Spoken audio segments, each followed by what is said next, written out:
ఇప్పుడు రఘువీర్ పురంధేయ గురించి చెప్పుకుందాం. బొంబాయిలో నెలకు కేవలం రూ. 35 సంపాదించుకునే పేద గుమస్తా రఘువీర్ పురందరే. ఆ మహానగరంలో ఆ కొద్ది జీతంతోనే అతని తల్లి, సోదరుడు, భార్య, ఒక పసిబిడ్డలతో కూడిన కుటుంబం అంతటిని అతడు పోషించుకోవలసి వచ్చేది. అతడు ఒక రోజు దాసగను చెప్పిన హరికథలో సాయిబాబా గురించి విన్నాడు. నామదేవ్, తుకారాం, సమర్థ రామదాస స్వామి వంటి సద్గురువే సాయినాథుడని విని పురందరే ఆయనను సాధ్యమైనంత త్వరలో దర్శించాలని ఉవ్విళ్ళూరసాగాడు. ఒకనాడు బాబా కల్లో కనిపించి షిరిడీ రమ్మని చెప్పారు.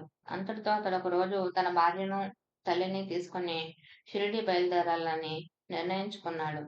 కానీ సరిగ్గా ఆ సమయంలో అతని పసిబిడ్డకు సుస్థి చేసింది. జ్వరంలో ఆ బిడ్డను అంత దూరం ప్రయాణం చేయించడం మంచిది కాదని అతని తల్లి చెప్పింది. కానీ అతడు బాబాపై పూర్ణ విశ్వాసం ఉంచి పట్టుదలగా ఆ రోజునే బయలుదేరాడు. అతనికి గల ఒక్కగానొక్క బిడ్డ ఆరోగ్యం గురించి అతడు భయపడలేదు. చివరికి అతడి విశ్వాసమే నెగ్గింది. వాళ్ళు షిరిడీ చేరిన 3వ రోజుకు బిడ్డకు ఆరోగ్యం చక్కబడింది. తర్వాత విషయాలు అతడు ఇలా చెప్పాడు. తర్వాత నేను బాబాను దర్శించగానే ఆయన నన్ను శాలకు పో అన్నారు. శాల అంటే రాధాకృష్ణాయి ఇల్లు అని దీక్షిత్ చెప్పాడు. నేను అక్కడికి వెళ్తే ఆమె తలుపు తీయకుండానే నేను ఎవరో, ఎందుకొచ్చానో అని వివరాలు అడిగింది. కానీ నన్ను లోపలికి రానివ్వలేదు. నేను 10 నిమిషాలు వేచి చూసి తిరిగి మసీదుకు వెళ్ళాను. నేను ఆ విషయం చెబితే ఆయన నన్ను మళ్ళీ వెళ్ళమన్నారు. నేను వెళ్ళేసరికి ఆమె తలుపు తీసి నా కాళ్ళ మీద పడి ఏడుస్తున్నది. ఆమె స్వభావం అర్థం కాక నేను తికమక పడ్డాను. కానీ ఆ రోజు నుండి జీవితాంతము నన్ను తల్లిలా ప్రేమించి ఆమె నాకు అండ అయింది. నేను షిరిడీలో ఉన్న సమయమంతా ఆమె నా చేత బాబా సేవ చేయించింది. నేను షిరిడీ వెళ్ళిన 3వ రోజున మా పాప ఆరోగ్యం చక్కబడినా బాబా మమ్ము 13వ రోజు వరకు తిరిగి వెళ్ళనివ్వలేదు. 7 శతాబ్దాలుగా నాకు అతనితో సంబంధం ఉంది. 2000 మైళ్ళ దూరంలో ఉన్నా అతన్ని ఎన్నడూ మరవను. అతడు లేకుండా నేనేమీ తినను అని బాబా మా అమ్మతో చెప్పారు. నేను అంతవరకు చేస్తున్న ఉపాసనే కొనసాగించమని బాబా చెప్పారు. కనుక నాకు ఇష్టమైన విష్ణు పూజ కొనసాగించాను.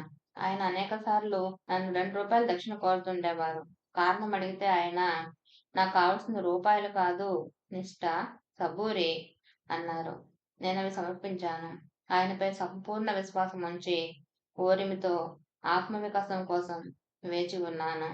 వారు నన్ను నిష్ఠ నిలుపుకోమని, ఇచ్చిన మాటను నిలుపుకోమని చెప్పి నీవెప్పుడు సత్యాన్ని అంటిపెట్టుకుని ఉంటే నీవెక్కడున్నా ఎప్పుడు నీ వెంటే ఉంటాను అన్నారు. అలానే చేస్తానని చెప్పి అందుకు వారి సహకారం ఉండాలని కోరితే అందుకు ఆయన అంగీకరించారు.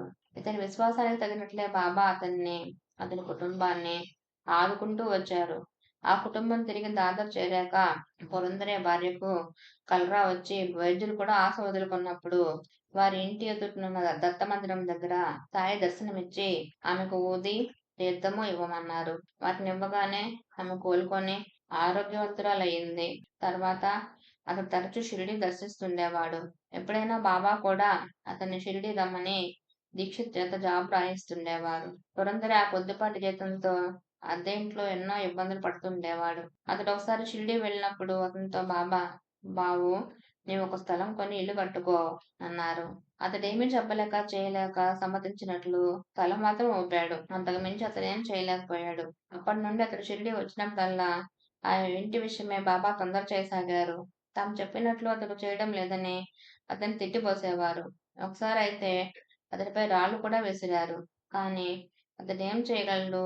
ఓర్మితో సహించి ఊరుకునేవాడు. చివరకు బడే బాబాతో ఒకసారి సాయి కోపంగా, వాడు నేను మనిషిని అనుకుంటున్నాడో లేక పశువుని అనుకుంటున్నాడో అడుగు, లేకుంటే నేను చెప్పిన పని చేయడేమి అన్నారు. బడే బాబా సంగతంతా విచారించి పురందర్ని నిస్సహాయత అర్థం చేసుకొని ఊరుకున్నాడు. అప్పుడు ఆయన నానా చందర్కర్, కాకా దీక్షితులతో కలిసి కూడా అలానే నిష్ఠూరంగా మాట్లాడారు. సంగతంతా విచారించి నానా చందర్కర్ ఆయనతో అది అతడి శక్తికి మించిన పని. మీరు అనుమతిస్తే మేమంతా కలిసి అతనికి ఇల్లు కట్టించి ఇస్తాము అన్నాడు. కానీ సాయి, మరెవరో ఆ ఖర్చు భరించడం నాకు ఇష్టం లేదు. ఈ రాంబాబు అంటే పురందరేకు మా ప్రభుత్వం వద్ద చాలా డబ్బుంది. వాడికి ఇల్లు కట్టుకునే శక్తి నేనే ఇస్తాను అన్నారు. నాన్నకేమీ అర్థం కాలేదు. పురందరే వచ్చినప్పుడల్లా బాబా అతన్ని ఒత్తిడి చేస్తూనే ఉన్నారు. చివరకు స్థలమైనా కొంటే బాబా శాంతిస్తారని ఆశించి బాంద్రా అనే ఊరి బయట తక్కువ వెలకు స్థలం బేరం చేశాడు పురందరే. కానీ ఆ ధనం కూడా అతని వద్ద లేదని తెలిసిన మిత్రుడొకడు ఆ పైకి మెచ్చి, నీవు ముందు ఇల్లు కట్టుకో, ఈ రుణం సంగతి తర్వాత చూసుకోవచ్చు అని చెప్పి కాగితం కూడా రాయించుకోలేదు. కానీ తర్వాత అంతకు మించి పురందరే ఏమీ చేయలేకపోయాడు. బాబా కించిత్తు కూడా శాంతించలేదు సరికదా. ప్రతి చిన్నదానికి అతనిపై కోపంతో తప్పులెంచి సాధిస్తున్నారు. అతని పట్ల బాబా ప్రవర్తన ఎవరికీ అర్థం కాలేదు. ఉదాహరణకు, ఒక నవమి నాడు భక్తులు బాబా దర్శనానికి కొన్ని పర్లాంగుల దూరం నుండి చీమల బారుల్లా తోసుకొస్తున్నారు. వారిని అదుపు చేసే పని పురందరేకు, మరొకనికి బాబా అప్పగించారు. పురందరే శక్తివంచన లేకుండా తమ కర్తవ్యం నిర్వర్తిస్తున్నా బాబా కోపగించను, ఒరేయ్, నేనెక్కడున్నా నన్ను కొంచెం కూడా శాంతిగా ఉండనివ్వవు. ఈ జనమంతా నా మీద పడి శాంతి లేకుండా చేస్తుంటే ఊరుకుంటావేమి అని గద్దించారు. అతనికి రకరకాల శిక్షలు వేయిస్తానని బెదిరించారు. నిన్నిక్కడే ఈ మసీదులో నా పాదాల వద్ద నేనే పాతేస్తాను, జాగ్రత్త అన్నారు. ఆయనంత అన్యాయంగా తిరుగుతున్నా అతడు పల్లెత్తు మాటైనా అనకుండా ఆ తిట్లన్నీ స్వీకరిస్తున్నాడు. ఆ మసీదులో ఆయన పాదాల వద్ద స్వయంగా వారే తనని పెట్టడం అంటే వారి పాదాల వద్ద తనకు శాశ్వత స్థానం కల్పించడమేనని అతను తెలుసు కాబోలు. అతడు తన ఇబ్బందులు నివారించడానికి కూడా ప్రయత్నం చేయలేదు. అలాగే మరి కొద్ది రోజులు గడిచాయి. ఇక పురందరేపై తిట్లు సాధింపులు పంచేవంతలించి కాబోలు సాయి అతనికి ఒక వింతైన శిక్ష విధించారు. రాత్రింబవళ్ళు తెరిపివ్వకుండా అతని తలలో నరాలు పోటు బాధించసాగింది. అది చూడలేక అతని బాధ కొంతైనా తగ్గించమని బడే బాబా కూడా సాయిని కోరాడు. బాబా, వాడు నా మాట వింటేగా అని మాత్రం అన్నారు. కానీ ఎవరెన్ని చికిత్సలు చేసినా ఆ బాధ తగ్గలేదు. ఒకసారి అతను రాధాకృష్ణయ్యకి నేను ఈ బాధ భరించలేకున్నానని, ఆయన నన్ను చంపి తమ పాదాల చెంత చేర్చుకోవడమే లేక ఈ బాధ తగ్గించడమో చేయక తప్పదని సాయి మాతకు చెప్పు అని జవాబు రాశాడు. అతడు షిరిడీలో ఉన్నప్పుడు కూడా ఆ బాధతో గిలగిలలాడిపోయేవాడు.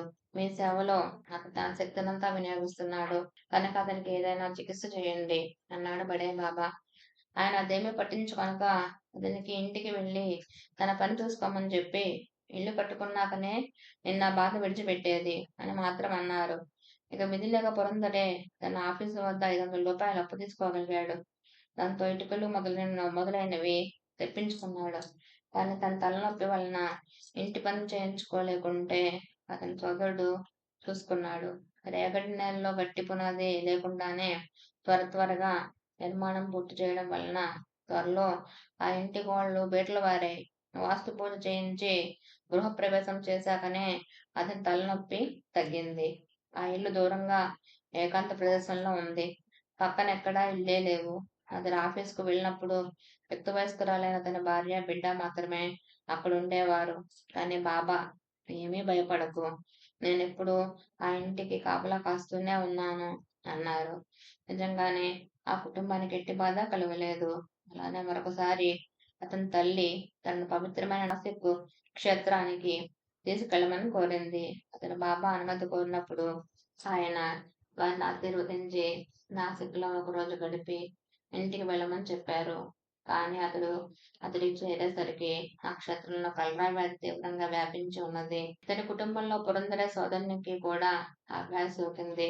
వెంటనే ఆ ఊరు విడిచి వెళ్ళిపోదామని అతని తల్లి చెప్పింది. కానీ సాయి ఆదేశాన్ని కట్టుబడి ఒకరోజు ఆ క్షేత్రంలో గడిపి ఇంటికి బయలుదేరాడు. ఎంతటి ప్రమాద స్థితిలోనైనా బాబా ఆదేశం పాటించడం వలన అతనికి ఎన్నడూ ఎట్టి నష్టమూ కలగలేదు. అప్పుడు కూడా కుటుంబం అంతా సురక్షితంగా ఇల్లు చేరారు. ఇటువంటి అనుభవాల వలన సద్గురువుపై భక్తుల విశ్వాసం దృఢమవుతుంది. ఈ రీతిన బాబా భక్తులకు ఆధ్యాత్మికమైన శిక్షణ వాచా ఏమీ చెప్పకనే ఇస్తుండేవారు. పురందరే ఇంకా ఇలా చెప్పాడు. ఒకసారి మా ఆఫీసులో నాకు సెలవు లభించింది. నేను షిరిడీ వెళ్ళడానికి మా అమ్మ కూడా అనుమతించింది. కానీ నేను బయలుదేరదలిచిన మొదటి రాత్రి స్వప్నంలో బాబా కనిపించి, నువ్వు రావద్దు, వచ్చావో కొడతాను, జాగ్రత్త, మాటి మాటికి ఎందుకు ఇక్కడికి పరిగెత్తుకొస్తావు, నీవెక్కడున్నా నేను నీ చెంతనే ఉన్నారు. ఆయన అలా ఎందుకన్నారా అని ఆశ్చర్యపోయాను. ఆ ముందు రోజే మా కార్ఖానాలో సమ్మె జరిగింది. నేను అనుకున్న ప్రకారం వెళ్ళి ఉంటే సమ్మెకు నేనే కారణమని తలచి అధికారులు నాపై చర్య తీసుకునేవారే. యశ్వంతరావు అనే ఇంజనీరు గురు పూర్ణిమకు షిరిడీ వచ్చాడు. అప్పుడు షిరిడీలో కలరా వ్యాపించి ఉంది. బాబా అతనిని మాత్రం వెళ్ళమని ఊది ఇచ్చారు. కానీ అతడు నన్ను విడిచి వెళ్ళడం ఇష్టం లేక నేనెంత చెప్పినా వెళ్ళలేదు. నాటి రాత్రి అతనికి కలరా వచ్చి మరుసటి రోజు ఉదయం చనిపోయాడు. ఒకసారి నిన్న బొంబాయి వెళ్ళడానికి సెలవు కోరితే బాబా నాకు ఆ రోజు సాయంత్రం 4:30 గంటలు దాటినా అనుమతి ఇవ్వలేదు. 6:30 గంటలకు చివరి రైలు ఉంది. బాబా నాకు రేగన్ తోడు పంపారు. నేను ఎద్దుబండిలో కోపర్గాం స్టేషన్ చేరేటప్పటికి 7:45 అయింది. అప్పటికి రైలు కూడా వెళ్ళిపోయింది. బాబా మమ్మల్ని ఎందుకు ప్రయాణం చేయించారో అర్థం కాలేదు. కానీ నాటి రాత్రి ప్రత్యేకమైన రైలు ఉంది. 8:15 నిమిషాలకు వచ్చింది. అందులో మేము ఇల్లు చేరాము. తరచుగా నా సెలవు అయిపోయాక కూడా బాబా షిరిడీలో నిలిపేసేవారు. ఒకసారి 1912లో అట్టి పరిస్థితిలో నేను వెళ్ళకుంటే నా పై ఉద్యోగులు నన్ను తప్పుపడతారని శ్యామ మొదలైన వారు చెప్పినా బాబా నేనే అతని పై అధికారిని అని చెప్పి నన్ను ఉంచేశారు. చాలా రోజుల తర్వాత ఒక గురువారానికి నేను బాంద్రా చేరి ఆఫీసుకు వెళ్ళాను. మా మేస్త్రి నేను సెలవు పెట్టకుండా ఆఫీసుకు గైర్హాజరైనందుకు నన్ను సంజాయిషీ కోరి ఆ విషయంపై పై అధికారులకు తెలిపాడు. అప్పుడు నేను రాజీనామా పత్రం రాసిచ్చాను. మా డిప్యూటీ సూపరింటెండెంట్ విల్సన్ దొర నన్ను పిలిపించి నేను ఎక్కడికి వెళ్ళానని అడిగాడు. నేను షిరిడీలో ఉన్నానని చెప్పగానే నాపై చర్య తీసుకోకుండా నా రాజీనామా పత్రం చింపేసి చెత్తబుట్టలో పారేశాడు. అంతేకాక ఆ మేస్త్రితో నేనేమి అతని బండ్రోజును కాదని చెప్పి అతన్నే మందలించాడు. ఇది జరిగిన 6 మాసాల్లో నాకు ప్రమోషన్ కూడా వచ్చి ఆ మేస్త్రి నా కింద ఉద్యోగి అయ్యాడు. బాబాకు జబ్బు చేసినా ఎన్నడూ మందు తీసుకునేవారు కాదు. అది వారి నియమం. అంత జబ్బులో కూడా తమ చేతులు పట్టుకొని తాము భిక్ష చేసే వాళ్ళ ఇళ్లకు తీసుకుపోమని భక్తులను కోరేవారు. అలా భిక్ష చేసుకొని వచ్చినా కూడా భోజనం చేసేవారు కాదు. ఇంత సుస్థిలోనూ లిండికి వెళ్ళడం మొదలైన విధులన్నీ నిర్వర్తించేవారు. ఒకసారి అంత సుస్థిలోనూ ఒకరిచ్చిన నిచ్చెన సహాయంతో ఒక మిద్దె పైకెక్కి ఆ పక్క మిద్దె మీదుగా రాధాకృష్ణ అయ్య ఇంటికి వెళ్ళారు. అప్పుడు ఒక మనిషి పైకెక్కి ఆయనను ఎత్తుకొని కిందకు తీసుకొచ్చాడు. బాబా అతనికి 4 రూపాయలు ఇచ్చి ఎవరి శ్రమను ఊరికే తీసుకోకూడదు అన్నారు. అప్పుడే ఆయన కోసం ఒక చక్రాల కుర్చీ తెచ్చారు గాని ఆయన ఎన్నడూ దాన్ని వినియోగించలేదు. బాబా చెవి తమలకు చిల్లులుండేవి. నేను స్వయంగా చూచాను. ఆయన నగ్నంగా స్నానం చేసేటప్పుడు కూడా చూచాను. ఆయనకు సుంతి చేయలేదు. ఆయన పాట పాడడం స్వయంగా విన్నాను. ఎవరి చేతనైనా కూడా పాడించుకొని వినేవారు.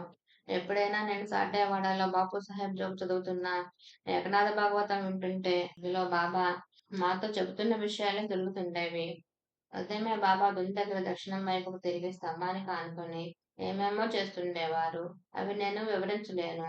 అప్పుడు ఆయన వద్దకు ఎవరిని రానిచ్చేవారు కాదు. సేవకులను మాత్రం ఆ ప్రదేశం శుభ్రం చేయడం, దునిలో కట్టెలు వేయడం వంటి పనులు చేయించేవారు. ఆ సమయంలో ఆయన యాదేహం, పరమాత్మను స్మరిస్తున్నాను వంటి పదాలు ఎంత నెమ్మదిగా ఉచ్చరించేవారు. అల్లా మాలిక్, అల్లా వలీ హై, భగవంతుడు మహాశక్తివంతుడు అని మాత్రం ఎప్పుడూ స్మరిస్తుండేవారు. బాబా ఒకప్పుడు అన్నం మీద నెయ్యి వేసి దానిని దునికి సమర్పించి మిగిలింది తనకు తీసుకొచ్చి ఇమ్మని షగున్మేరుతో చెప్పారు. అప్పటి నుండి అతను అలానే చేస్తుండేవాడు. బాబా అలాంటి భోజనమే చేసేవారు. ఆ భోజనం సగుణమేరు నాయక్ ఇంటి నుండి వచ్చేది. ముస్లింలు నివేదన ఇచ్చినప్పుడు ఫకీర్ల చేత ఆయన ఫాతిహా చేయించేవారు. ఒకసారి నా వద్ద ఉన్న దరఖాస్తులన్నీ ఆయన అడిగి తీసుకున్నారు. వాటిని ఏం చేశారో తెలియలేదు. ఆయన వద్ద కొన్ని పాత నాణేలు ఉన్నాయి. అవి గలగలా మోగకుండా ఒక గుడ్డ సంచిలో పెట్టి పక్క జేబులో ఉంచుకునేవారు. బాబా చాలా మంది నుండి వారి దగ్గర ఉన్న డబ్బంతా దక్షిణగా తీసుకునేవారు. అలా ఎందుకు చేసేవారో నాకు తెలియదు. భక్తులు కారణం అడిగితే నేను ప్రతి వారిని కోరను. ఆ ఫకీరు చూపిన వారిని మాత్రమే కోరుతాను. దానికి బదులుగా నేను వారికి 10 రెట్లు ఇవ్వవలసి ఉంటుంది. నా కోసం నేనెప్పుడూ పైకం తీసుకోను. నాకు కుటుంబము మొదలైనవి లేవు కదా, నాకెందుకు అన్నారు బాబా. ఒకసారి ఆయనకు నా వద్దనున్న పైకమంతా ఇచ్చేశాక ఆయన నీ జేబులో ఇంకా 2 అణాలు కాసులు ఉన్నవి చూసుకో అన్నారు. నేను చూసుకుంటే నిజంగానే ఉన్నవి. అది కూడా వారికే సమర్పించాను. ఆయన ఈ డబ్బంతా గాయకులకు, ఫకీర్లకు, కీర్తనకారులకు ధారాళంగా ఇచ్చేస్తుండేవారు. దాంతో ద్వారకామాయిలోని ధుని కోసం పుష్కలంగా కట్టెలు తెప్పించేవారు. 1915లో ఒకసారి నేను మా తల్లిని భార్యను తీసుకొని మా అత్తవారింటికి బయలుదేరి రైల్వే స్టేషన్‌కు వచ్చాను. కానీ తీరా అక్కడికి చేరాక ఎప్పుడైనా నేను చాట్యవాడలో బాపు సాహెబ్ జోక్ చదువుతున్న ఏకనాథ భాగవతం వింటుంటే అందులో బాబా మాతో చెబుతున్న విషయాలే దొర్లుతుండేవి. ఉదయమే బాబా దుని దగ్గర దక్షిణం వైపుకు తిరిగి స్తంభానికి ఆనుకొని ఏమేమో చేస్తుండేవారు. అవి నేను వివరించలేను. అప్పుడు ఆయన వద్దకు ఎవరినీ రానిచ్చేవారు కాదు. సేవకులను మాత్రం ఆ ప్రదేశం శుభ్రం చేయడం, దునిలో కట్టెలు వేయడం వంటి పనులు చేయనిచ్చేవారు. ఆ సమయంలో ఆయన యాదే హక్కు, పరమాత్మను స్మరిస్తున్నాను వంటి పదాలు ఎంతో నెమ్మదిగా ఉచ్చరించేవారు. అల్లా మాలి, అల్లా వలీ హై, వేమసంగుడు మహాశక్తివంతుడు అని మాత్రం ఎప్పుడూ స్మరిస్తుండేవాడు. బాబా ఒకప్పుడు అన్నం మీద నెయ్యి వేసి దాన్ని దునికి సమర్పించి మిగిలిన తను తీసుకొచ్చి ఇమ్మని సగుణమేరుతో చెప్పారు. అప్పటి నుండి అతను అలానే చేస్తుండేవాడు. బాబా అలాంటి భోజనమే చేసేవారు. ఆ భోజనం సగుణమేరు నాయకు ఇంటి నుండి వచ్చేది. ముస్లింలు నివేదన ఇచ్చినప్పుడు పద్దెల చేత ఆయన ఫాతిహా చేయించేవారు. ఒకసారి నా వద్దనున్న డాక్టర్స్లన్నీ ఆయన అడిగి తీసుకున్నారు. వాటిని ఏం చేశారో తెలియలేదు. ఆయన వద్ద కొన్ని పాత నాణేలు ఉన్నాయి. అవి గలగలా మోగకుండా ఒక గుడ్డ సంచిలో పెట్టి పక్క జేబులో ఉంచుకునేవారు. బాబా చాలా మంది నుండి వారి దగ్గర ఉన్న డబ్బంతా దక్షిణగా తీసుకునేవారు. అలా ఎందుకు చేసేవారో నాకు తెలియదు. భక్తుడు కారణం అడిగితే నేను ప్రతి వారిని కోరను. ఆ పక్కీరు చూపిన వారిని మాత్రమే కోరుతాను. దానికి బదులుగా నేను వారికి 10 రెట్లు ఇవ్వవలసి ఉంటుంది. నా కోసం నేను ఎప్పుడూ పైకం తీసుకోను. నాకు కుటుంబం మొదలైనవి లేవు కదా! నాకెందుకు అన్నారు బాబా. ఒకసారి ఆయనకు నా వద్దనున్న పైకమంతా ఇచ్చేశాక ఆయన నీ జేబులో ఇంకో 2 అనాల కాసులు ఉన్నవి చూసుకో అన్నారు. నేను చూసుకుంటే నిజంగానే ఉన్నవి. అది కూడా వారికే సమర్పించాను. ఆయన ఈ డబ్బంతా గాయకులకు, పద్యులకు, కీర్తనకారులకు ధారాళంగా ఇచ్చేస్తుండేవారు. దాంతో ద్వారకామాయిలోని దుని కోసం పుష్కలంగా కట్టెలు తెప్పించేవారు. 2015 సంవత్సరంలో ఒకసారి నేను మా తల్లిని, భార్యను తీసుకొని మా అత్తవారింటికి బయలుదేరి రైల్వే స్టేషన్‌కు వచ్చాను. కానీ తీరా అక్కడికి చేరాక అకస్మాత్తుగా నాకు వెంటనే షిరిడీ వెళ్ళాలనిపించింది. వాళ్ళిద్దరిని స్వగ్రామం వెళ్ళమని చెప్పి నేను షిరిడీ బయలుదేరాను. నా మాటలకు వాళ్ళిద్దరూ నివ్వెరపోయారు. వాళ్ళెంత చెప్పినా వినకుండా నేను షిరిడీ చేరాను. సరిగ్గా నేను వెళ్ళేసరికి బాబా ఉపశంతో తీవ్రంగా బాధపడుతూ ఏమీ పని చేయలేకుండా ఉన్నారు. ఆయన బాధతో రొప్పుతూ ఉండడం చూచి నేను ఏడ్చాను. ఆయన ఎందుకు ఏడుస్తావు అన్నారు. మీరంతగా బాధపడుతుంటే చూడలేకుండా ఉన్నాను అన్నాను. అందుకా బాబా, భయం లేదు. ఇది అల్లాయే ప్రసాదించారు. 4 రోజుల్లో ఆయనే తగ్గిస్తారు. 3 రోజులుగా నీ గురించి అనుకుంటున్నాను. నిన్ను రమ్మని రాయమని కాకాతో చెప్పాను అన్నారు. నిజానికి కాకా నాకు జాబు రాయలేదు. కారణం బాబాయే తిరిగి నువ్వు రాయనక్కర్లేదు, అతడే వస్తున్నాడు అన్నారట. వారికి జబ్బుగా ఉన్నట్లు నాకు తెలియకపోయినా నాకై నేనే వారి సన్నిధికి చేరాను. బాబా ఎన్నడూ ధ్యానము, ప్రాణాయామము, పరమార్థము, స్వర్గము, కైలాసము, వైకుంఠము మొదలైన వాటి గురించి ఎన్నడూ చెప్పలేదు. అల్లా అచ్చా కరేగా, దైవం మేలు చేస్తాడు.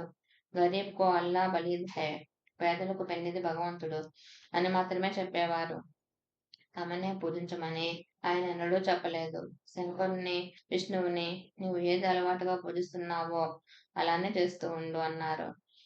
భక్తులకు వారి వారి ఇష్ట దైవ రూపాల్లో ఆయనే దర్శనమిచ్చేవారు. సుమారు 1913లో మా అమ్మతో, నా భార్యతో జైసీ జిస్కి నియత్ వైసీ ఉస్కో బర్కత్, ఎవరి భావం ఎలా ఉంటే వారికి అట్టి ఫలితమే ఉంటుందన్నారు. బాబాకు సంస్కృతం వచ్చని నానా చంద్రకర్ చెప్పాడు. ఆయన భాగవతము మొదలైన గ్రంథాలు తెరిచి భక్తులకు వారి వారికి తగిన శ్లోకాలు చూపుతుండేవారు. ఆయనకు తాము ఎప్పుడు సమాధి చెందబోయేది తెలుసు. 1916లో దసరా పండుగ నాడే తమ కఫ్ని, లంగోట, తలకట్టు విప్పేసి ఈ రోజే నా సీమోల్లంఘనం అని కేకలు వేసి వాటిని కాల్చివేశారు. 2 గంటల సేపు తీవ్రమైన కోపావేశంతో ఆయన నగ్నంగా ఉన్నారు. ఆ తర్వాత భక్తులు అతి కష్టం మీద ఆయన చేత కొత్త వస్త్రాలు కట్టించారు. కొత్త వస్త్రాలు ఎప్పుడూ ఆయన కోసం సిద్ధంగా ఉండేవి. 1914 ప్రాంతంలో ఒక ఆమె నాకు మంచి జన్మ ఎప్పుడు వస్తుంది అని అడిగింది. వచ్చే జన్మలోనే అన్నారు బాబా. మరోజు ఆమె బావిలోకి దూకింది. కానీ ఆమెనెవరో రక్షించారు. జరగబోయే విషయాలు ఆయన ఎంతో అరుదుగా మాత్రమే సూచించేవారు. నేను మాత్రం నా భవిష్యత్తును గురించి ఎన్నడూ అడగలేదు. సహజంగా నేనెంతో కోపదారిని. అందుకే ఆయన నాతో తరచుగా ఎవరైనా తిట్టినా, బాధించినా వారితో తగువులాడొద్దు. నువ్వు ఓర్చుకోలేకుంటే 1, 2 మాటలతో మాత్రం సమాధానం చెప్పు. లేకుంటే అవతలకు వెళ్ళు. అంతేగాని వారితో యుద్ధం చేయకు అని నాతో చెప్పేవారు. నీవే ఇతరులతో తగులాడితే నాకెంతో జుగుప్స కలుగుతుంది అనేవారు. బాబా మహాసమాధి చెందడానికి 12 లేక 15 రోజుల ముందు నన్ను కాకా దీక్షిత్తును బొంబాయి వెళ్ళమని తరిమేశారు. నేను ముందు వెళ్తాను, మీరు తర్వాత వస్తారు అని అన్నారు. మసీదులో మాకు సెలవిస్తూ నా సమాధి మాట్లాడుతుంది, నా నామం పలుకుతుంది, నా మట్టి సమాధానం ఇస్తుంది అని చెప్పి మమ్మల్ని వెంటనే బయలుదేరమన్నారు. అప్పుడు వారి గట్టి సుస్థి లేనందున ఆయన సమాధి చెందుతారని మేము ఊహించలేదు. మహాసమాధి తర్వాత కూడా బాబా నాకు దర్శనమిచ్చి నన్ను షిర్డీలో ఉండి సంస్థానం పనులు చూడమని చెబుతుండేవారు. నేనేం చేయాలో, ఏం చేస్తున్నానో ప్రతిదీ వారి అధీనంలో ఉన్నాయని తోస్తుండేది. కాకా దీక్షిత్కు సహకరించమని నాతో సహకరించమని కాకాకు చెప్పారు. మేమిద్దరము ఆత్మీయులుగా పనిచేశాం. ఆ ప్రకారమే రఘువీర్ పురందరే బాబా సంస్థానానికి ఉపకోశాధికారిగా పనిచేశారు. పురందర్కు సాయితో గల చనువుకు ఒక చక్కని ఉదాహరణ. ఒకప్పుడు హర్దాన్ గ్రామం నుండి ఎవరో భక్తులు శ్రీ సాయిబాబాకు ఒక పల్లకి చేయించి పంపించారు. ఆ పల్లకీని భద్రంగా ఒక చెక్కపెట్టెలో పార్సిల్‌గా బిగించి పంపించారు. భక్తులు ఆ పెట్టెను ద్వారకామాయి ముంగిట బాబా కూర్చున్న పెద్ద రాయికి, తులసి బృందావనానికి మధ్య పెట్టారు. భక్తులు దాన్ని తెరవాలని ఎన్నిసార్లు ప్రయత్నించినా సాయి అనుమతించలేదు. సుమారు 2-3 మాసాలు అది అలానే పడింది. ఒకరోజు సాయికి భక్తుల్లో ఒకరైన పురందరే చొరవ తీసుకొని ఇలా అన్నాడు. బాబా, నేను ఈరోజు ఈ పార్సిల్ విప్పి పల్లకీని బయటకు తీసి పువ్వులతో అలంకరిస్తాను. ఈరోజు చావడి ఉత్సవంలో మిమ్మల్ని ఈ పల్లకీలో ఊరేగించి తీసుకుపోతాను అన్నాడు. సాయి సుతరము ఒప్పుకోలేదు. కానీ పురందరే ఆయన అభ్యంతరంను కూడా పట్టించుకొనక దానిని విప్పదీయడానికి ఉపక్రమించారు. బాబా 2-3 సార్లు అతన్ని గద్దించారు. అయినా అతడు వినిపించుకొనకపోయేసరికి ఆయన పట్టాని కోపంతో అతన్ని తిడుతూ చంపేస్తానని బెదిరిస్తూ చేతిలో సట్కా పట్టుకొని అతని మీద పరిగెత్తారు. ఆయనలోని ఆవేశం చూసిన భక్తులు భయభ్రాంతులై పారిపోయారు. పురందరే మాత్రం అదేం పట్టించుకోకుండా తాను తలపెట్టిన పనికి ఉపక్రమించాడు. నెమ్మదిగా పార్సిల్ విప్పాడు. పల్లకీని విప్పి పూలతో అలంకరించాడు. అంతవరకు ఎంతగానో కేకలు వేస్తున్న బాబా అతడు వినడని నిర్ణయించుకొని శాంతపడ్డారు. అది గుర్తించిన పురందరే పంతంగా అన్నాడు. నేడు పల్లకీ ఉత్సవం. మిమ్మల్ని ఈ రోజు ఊరేగింపుతో చావడికి తీసుకెళ్తాను అన్నాడు. తాము అందుకు మాత్రం సుతరాము అంగీకరించబోమని, తాము ఎట్టి పరిస్థితుల్లోనూ పల్లకీ ఎక్కబోమని నిశ్చయంగా చెప్పారు బాబా. అయితే పల్లకీని ఖాళీగా తీసుకుపోవడం వలన ఉపయోగం ఏమి? అలా ఊరికే దాన్ని ఎవరు మోస్తారు? అంటూనే పల్లకీ అలంకారం పూర్తి చేస్తున్నాడు. అతడి మొండి వైఖరికి సాయి ఉగ్రులై, నువ్వు ముందు ఇక్కడి నుండి పోతావా లేదా? చెప్పిన మాట వినకపోతే ఏం చేస్తానో చూడు అంటూ ఇంకా చెడ్డగా తిడుతూ సట్కా చూపించి బెదిరించారు. అయినా పురందరే త్వరగా అలంకరణ పూర్తి చేసిన తర్వాతనే సాయి వద్ద సెలవు తీసుకుని స్వగ్రామానికి వెళ్ళాడు. నాటి సాయంత్రం శ్రీమాన్ బోటి, బాపు సాహెబ్ జోగు మొదలైన భక్తులందరూ షిర్డీ చరిత్రలో మొట్టమొదటి పల్లకీ ఉత్సవానికి ద్వారకామాయి ముంగిట చేరారు. తాము మాత్రం పల్లకీలో కూర్చొనబోమని సాయిబాబా భీష్మించుకున్నారు.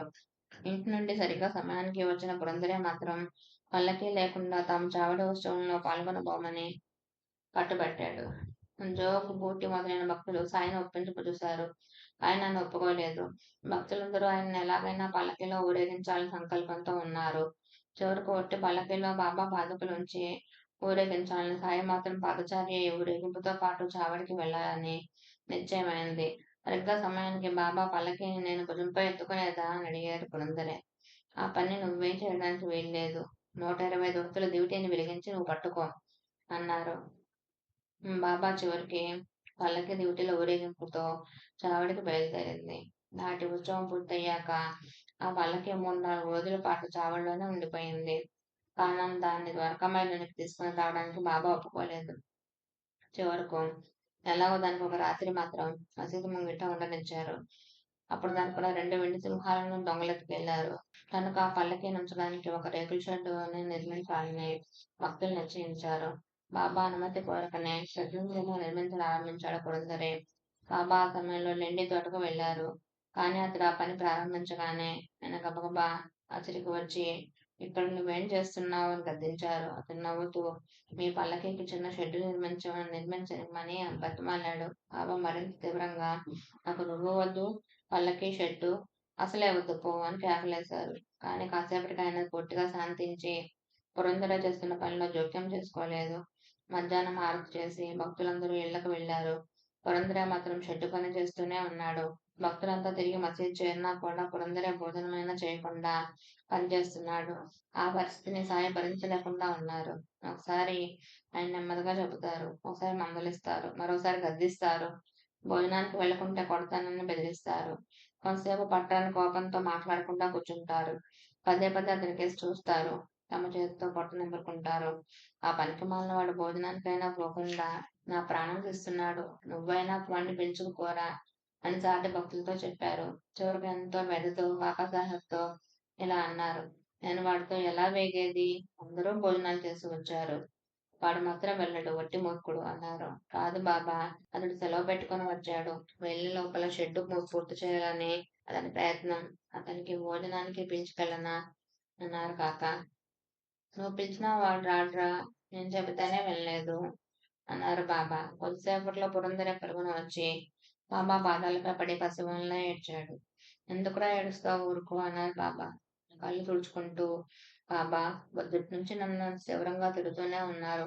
కొడతాను, చంపుతాను అంటూ బెదిరిస్తున్నారు. కానీ నేను ఒక్క పూట భోజనం చేయలేదని అంత తల్లడిల్లిపోతున్నారే. నేనంటే మీకెందుకింత దయ? మీ వల్ల నన్ను కనిపెట్టి ఉండేవారు ఎవరున్నారు అన్నాడు. నోర్మొయ్, వెళ్ళి భోజనం చెయ్యి, నా పేగులు ఆకలితో మాడిపోతున్నాయి అన్నారు బాబా. రెండడుగులు వేసిన పురంధరే వెనక్కు తిరిగి, నేను వెళ్ళను, నేను వెళ్ళగానే మీరు ఇవన్నీ పీకి పారేస్తారు అన్నారు. బాబా ముఖంలో బ్రహ్మభావం పెళ్ళుబికింది. నేనేమన్నా రాక్షసున్నా? నువ్వు అనుకున్నట్లు నేనేమి చేయనులే. ఎంతైనా నువ్వు నా బిడ్డవు కదా అన్నారు. పురంధరే భోంచేసి వచ్చి సాయంత్రానికి షెడ్డుకు ఒక తలుపు కూడా బిగించాడు. ఇంకో తలుపు బిగించాల్సి ఉంది. అతను పల్లకీని ఆ గదిలో పెట్టి సాయి పాదాలకు ప్రణమిల్లి, బాబా నా సెలవైపోయింది, ఇంకా ఒక్క తలుపు మాత్రమే బిగించాలి. తాత్యా పాటిల్ ఆ కాస్త పూర్తి చేసి పెడతాడు అన్నారు. ఆ సంగతి రేపు ఆలోచిస్తాంలే, నేను పోయి విశ్రాంతి తీసుకో అన్నారు బాబా. పురంధరే మన్నాడు ఉదయమే కాకడారతికి పూర్తి కాగానే వెళ్ళడానికి సాయం సెలవు కోరాడు. నీ పని పూర్తి చేసి వెళ్ళు. మనం పూనుకున్న పని మనమే పూర్తి చేయాలి. ఇంకొకరికి ఎప్పుడూ అప్పగించకూడదు. వీళ్ళని తరచుగా షిరిడి వస్తుండాలి అన్నారు.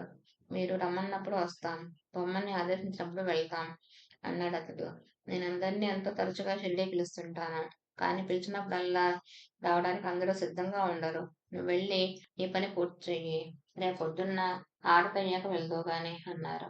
పురంధర అలానే చేశాడు. మన్నాడు అతనికి సెలవిస్తూ సాయి, ఒక రోజు తర్వాత ఇక్కడికి రావడం మరవద్దు అన్నారు. నేను ద్వారకామాయలో రథాన్ని ఉంచుతున్న గది ఆనాడు పురంధర నిర్మించిందే. ఓం సాయిరాం.